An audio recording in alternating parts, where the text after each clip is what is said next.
Hello my dear friends, my name is Vinita और आज हम अपनी क्लास 6 के ज्योग्राफी के chapter 6 major land forms of the earth को अपने इस वीडियो में डिस्कस करेंगे। प्लीज़ हमारे चैनल को लाइक शेयर एंड सब्सक्राइब करना ना भूलें। तो चलिए चैप्टर को शुरू करने से पहले इसके कुछ की पॉइंट्स को जान लेते हैं जो हमें इस चैप्टर को समझने में काफ़ी ज़्यादा हेल्पफुल होंगे। हम इस चैप्टर में सबसे पहले हील्स के बारे में बात करेंगे, फिर हम लैंड फॉर्म्स के प्रोसेस के बारे में भी जानेंगे।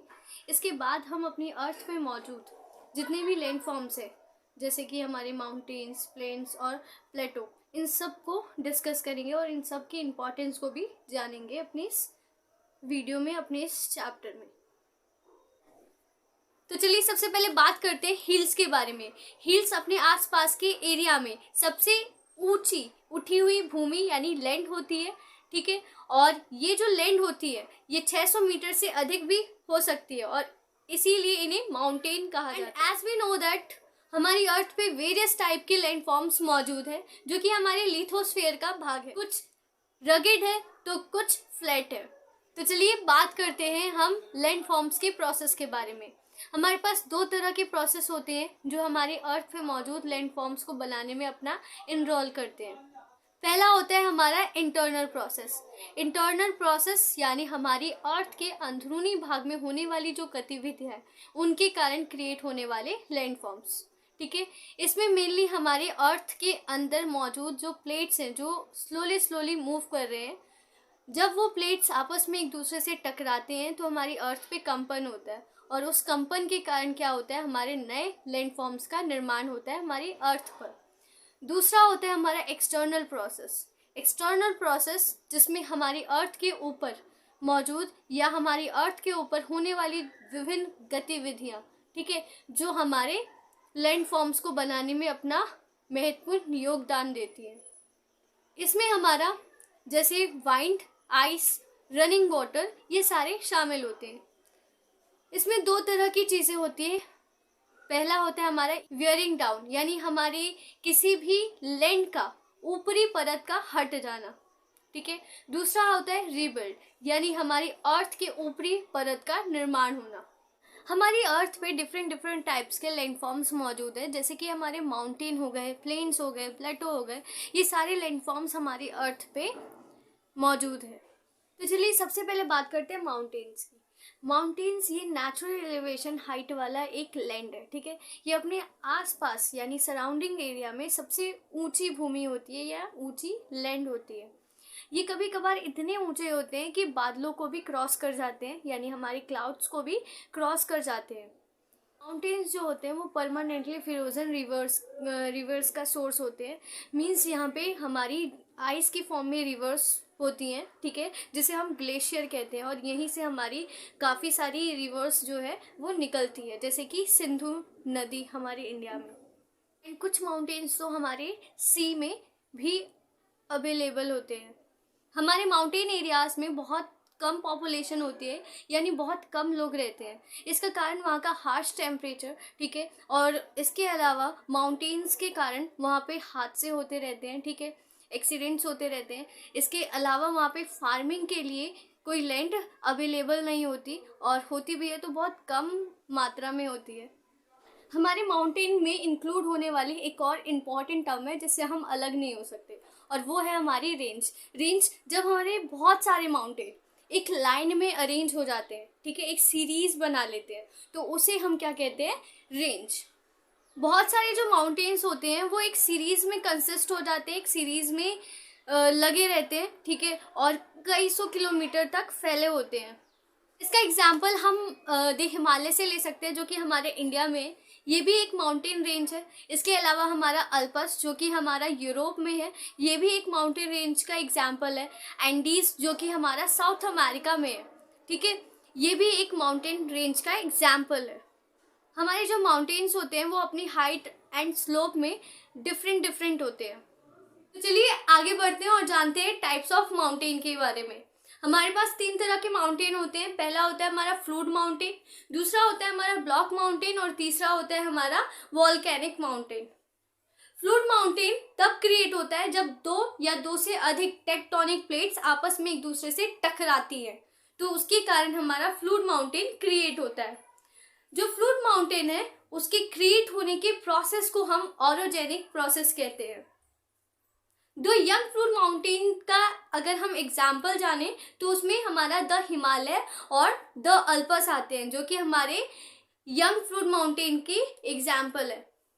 अगर हम अपने इंडिया में ओल्ड फ्रूट माउंटेन का एग्जाम्पल ढूंढे तो वो हमारा अरावली रेंज, जो कि हमारे दिल्ली से शुरू होता है और उसके बाद साउथ हरियाणा, फिर राजस्थान और गुजरात पे जाके ख़त्म होता है। हमारे वर्ल्ड के दो सबसे ओल्ड फ्रूट माउंटेन में हमारा अपाला चेन, जो कि नॉर्थ अमेरिका में हमारे, और यूरल माउंटेन, जो कि हमारे रशिया में है। ये जो माउंटेन है इनकी राउंडेड फीचर है, ठीक है, और इनकी हाइट भी काफ़ी ज़्यादा कम है। तो चलिए अब बात करते हैं ब्लॉक माउंटेन के बारे में। ब्लॉक माउंटेन तब क्रिएट होता है जब एक लार्ज एरिया दो वर्टिकली पार्ट्स में डिवाइड हो जाता है, टूट जाता है। इसके ऊपर उठे हुए भाग को हम क्या कहते हैं, हॉसेस, और इसके नीचे वाले पार्ट को हम क्या कहते हैं, गार्बेन। अगर हम इसके एग्जाम्पल को देखें तो इसमें हमारा राइन वैली आ जाता है और हमारा वॉश माउंटेन आ जाता है, जो कि हमारे यूरोप में है, ठीक है, और ये दोनों ही हमारे ब्लॉक माउंटेन सिस्टम के एग्जाम्पल है। मोना किया जो कि हवाईया में है, ठीक है, ये हमारे पैसिफिक ओशियन में अंडर सी माउंटेन है, जो कि हमारे माउंट एवरेस्ट से भी ज़्यादा ऊंचा है, हाइट वाला है। लगभग 10,205 मीटर इसकी हाइट है। तीसरा है हमारा वॉल्केनिक माउंटेन। वॉल्केनिक माउंटेन तब क्रिएट होता है जब हमारी वॉल्केनिक एक्टिविटीज़ होती है, यानी वॉल्केनिक एक्टिविटीज़ के थ्रू क्रिएट होने वाले माउंटेन को हम क्या कहते हैं, वॉल्केनिक माउंटेन कहते हैं। अगर हम वॉल्केनिक माउंटेन के एग्जाम्पल को देखें तो इसमें हमारा माउंट किलिमांजारो, जो कि हमारे अफ्रीका में है, और माउंट फ्यूजियामा, जो कि हमारे जापान में है, वो ऐसे माउंटेन के बहुत अच्छे एग्जाम्पल। तो चलिए आगे बात करते हैं प्लेटस के बारे में, जो कि हमारा नेक्स्ट लैंडफॉर्म है, ठीक है। प्लेटस जो होता है वो अपने आसपास के एरिया में उठा हुआ भूभाग होता है, यानी लैंड होता है, ठीक है। ये हमारे माउंटेन्स की ही तरह होता है, लेकिन हमारे माउंटेन्स अपनी पिक से कॉनिकल शेप के होते हैं, यानी शंक्वाकार होते हैं, जबकि हमारे प्लेटस जो होते हैं वो अपनी पिक से फ्लैट होते हैं। हम प्लेटस की हाइट के बारे में बात करें तो इनकी हाइट 100 मीटर्स से 1000 मीटर्स तक हो सकती है। प्लेटस के एक से ज़्यादा स्टेप स्लोप्स होते हैं। हमारे जो प्लेटस है वो माउंटेन्स की तरह ही यंग और ओल्ड हो सकते हैं। इसका एग्जाम्पल हम अपने इंडिया में दक्कन प्लेटस का ले सकते हैं, जो कि ओल्डेस्ट प्लेटस में से एक है। अगर हम दूसरे प्लेटस माउंटेन के एग्जाम्पल को देखें तो इसमें हमारा ईस्ट अफ्रीकन प्लेटस और बहुत सारे प्लेटस इंक्लूडेड हो जाते हैं। हमारे वर्ल्ड के हाईएस्ट प्लेटस में हमारा तिब्बत आता है, जो कि हमारा वर्ल्ड का हाईएस्ट प्लेटस है, ठीक है, जिसकी हाइट 4000 मीटर से 6000 मीटर तक है, above the sea level. Plateaus minerals का बहुत बड़ा स्रोत होते हैं और इसीलिए बहुत सारी माइनिंग्स जो है वो वहाँ पे अरेंज की जाती है, ताकि हम इजीली मिनरल्स को गेन कर सकें और ट्रांसपोर्ट का भी ज़्यादा खर्चा ना आए। हमारा जो अफ्रीका प्लेटस है वो गोल्ड एंड डायमंड माइनिंग के लिए काफ़ी ज़्यादा फेमस है। हमारे इंडिया में छोटा नागपुर प्लेटस, जो कि आयरन, मैंगनीज और कोल का सबसे बड़ा उत्पादन करता है। हमारे प्लेटस वाटरफॉल के लिए भी काफ़ी ज़्यादा जाने जाते हैं और उन पे अनगिनत वाटरफॉल देखने को मिल जाएंगे हमें। इसका एग्जाम्पल हम जग फॉल से ले सकते हैं, जो कि हमारे कर्नाटका में है। इसके बाद हमारा जो होंड्रा फॉल है, जो कि छोटा नागपुर में है, ठीक है, और हमारा जो लावा प्लेटस है, जो कि हमारे ब्लैक सॉइल का काफ़ी ज़्यादा रिच सोर्स है। ब्लैक सॉइल काफ़ी ज़्यादा फर्टाइल होता है और गुड होता है हमारे कल्टीवेशन यानी कृषि के लिए। इसके अलावा हमारे जो प्लेटस होते हैं वो टूरिस्ट को भी काफ़ी ज़्यादा अट्रैक्ट करते हैं और इसीलिए ये इकोनॉमिकली काफ़ी ज़्यादा इम्पॉर्टेंट हो जाते हैं। तो चलिए अब अपने नेक्स्ट लैंडफॉर्म के बारे में बात करते हैं, जो कि हमारा प्लेन्स यानी मैदानी एरिया है।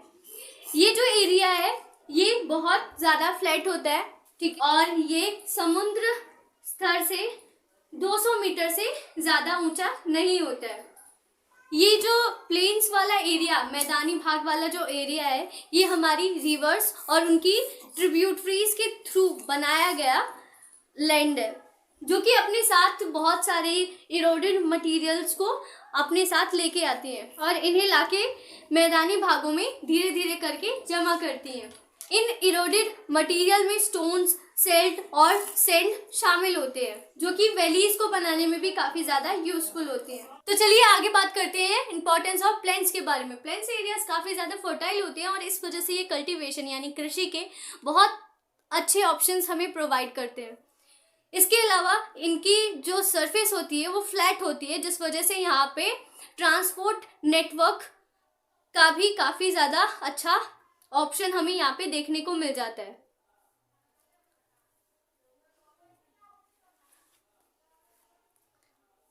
और इस वजह से प्लेन्स एरियाज काफी ज्यादा पॉपुलेटेड होते हैं। वर्ल्ड में सबसे लार्जेस्ट प्लेन्स बनाने वाली रिवर्स हमारे एशिया और नॉर्थ अमेरिका में पाई जाती हैं।